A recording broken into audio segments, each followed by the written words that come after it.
श्री शिवाय नमस्तुभ्यम। देपालपुर मध्य प्रदेश में चल रही श्री प्रसूति शिव महापुराण की कथा का आज दूसरा दिन था। किसी कारणवश अगर आप आज की कथा नहीं सुन पाए तो हम आपके लिए लेकर आए हैं कथा की विशेष जानकारी और उपाय। वीडियो में आगे बढ़ने से पहले अगर आप हमारे चैनल पर नए आए हैं तो कृपया चैनल को लाइक, सब्सक्राइब और शेयर जरूर करिए और बेल आइकन जरूर दबाइए ताकि आगे आने वाली वीडियो से संबंधित नोटिफिकेशन आपको मिलती रहे। आज की कथा में सपना जी का पत्र आया था। उन्होंने बताया कि उनके बेटे को बहुत बुखार हो गया था, बुखार बढ़ता चला जा रहा था और उसके बाथरूम करने वाली जगह पर सूजन भी बढ़ती चली जा रही थी। डॉक्टर ने हॉस्पिटल में भर्ती कर लिया था। डॉक्टर ने कहा कि इसका हर्निया बढ़ता जा रहा है और सूजन बढ़ती जा रही है। उन्होंने शिव महापुराण की कथा सुनी और पशुपति व्रत करने का संकल्प लिया और बाबा से प्रार्थना करी कि बाबा जब उनका बच्चा सही हो जाएगा तो वो आभार व्यक्त करने कथा पांडाल में आएंगे। आज उनका बच्चा धीरे धीरे सही हो गया। आभार व्यक्त करने के लिए कथा पांडाल में आई थी। आज की कथा में गुरुजी ने कहा कि आज आपको अच्छा मिला है, बंगला, गाड़ी, रुपया, पैसा सब चीज मिला है तो ये आपके पूर्व जन्म के पुण्य के वजह से आपको मिला है। इसलिए आज आप पुण्य करेंगे, आज सत्कर्म करेंगे तो आगे आपका जीवन सुखदायी होगा, फलदायी होगा। गुरुजी ने कहा कि वेद व्यास जी ने कहा है कि किसी भूखे को भोजन दे दो, प्यासे को पानी दे दो। पुण्य करने के लिए आपको बहुत बड़े बड़े दान करने की जरूरत नहीं है। आपके घर में कोई आया है तो उसका अच्छे से स्वागत करिए, उसको पानी दीजिए। गुरुजी ने कहा कि छोटे छोटे सत्कर्म करके भी आप पुण्य कमा सकते हैं। जरूरी नहीं है कि आपको बहुत बड़ा धन दान देना है। गुरुजी ने कहा कि भजन करते करते अगर आप भोजन बनाएंगे और भजन करते करते आप खेत में फसल बोएंगे तो वो भी आपको पुण्य दे जाएगा।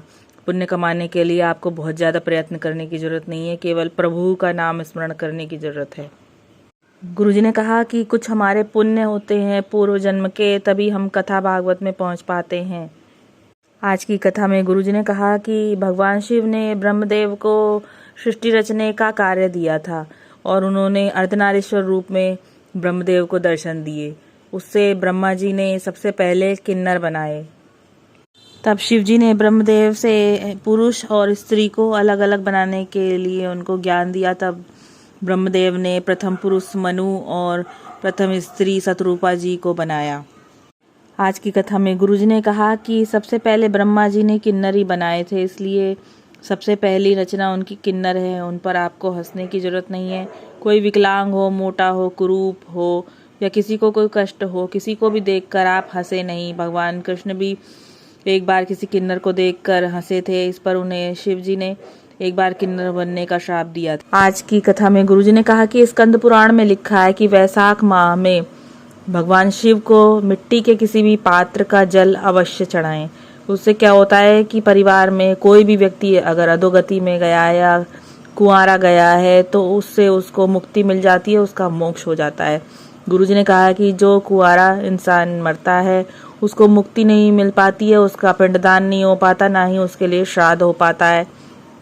इसलिए गुरुजी ने कहा कि वैशाख माह में मिट्टी के पात्र का जल भगवान शिव को अवश्य चढ़ाएं, जिससे अगर आपके परिवार में कोई अधोगति में भी चला गया हो तो उसे मुक्ति मिल जाए, मोक्ष मिल जाए। आज की कथा में गुरुजी ने बताया कि उनकी आगामी कथा 25 अप्रैल से होगी, एकांतेश्वर महादेव शिव महापुराण की कथा, जिसमें वो एकांतेश्वर महादेव के महत्व के बारे में बताएंगे, जो कि शिव महापुराण, स्कंद पुराण, लिंग पुराण, ब्रह्म वैवर्त पुराण में उसका एकांतेश्वर महादेव का जो वर्णन किया गया है। आज की कथा में गुरुजी ने बताया कि जरूरी नहीं है कि आप शिव की भक्ति कुछ पाने के लिए ही करें। आप उनका भजन केवल कुछ अपनी मनोकामना पूर्ण करने के लिए करें। आप शिव का भजन उनको पाने के लिए करिए। आज आप शिव का भजन करेंगे तो आपके दुख की घड़ी में बाबा आपके साथ कदम से कदम मिलाकर चलेंगे। आज की कथा में टीना जी का पत्र आया था। उन्होंने बताया कि उनकी माँ के गले में छाले हो गए थे और आहार नली में गठान हो गई थी। डॉक्टर ने ऑपरेशन के लिए बोल दिया था। डॉक्टर ने बताया कि ऑपरेशन से गांठ निकलेगी और उसकी जांच के लिए भेजा जाएगा। हो सकता है कि कोई बड़ी बीमारी हो।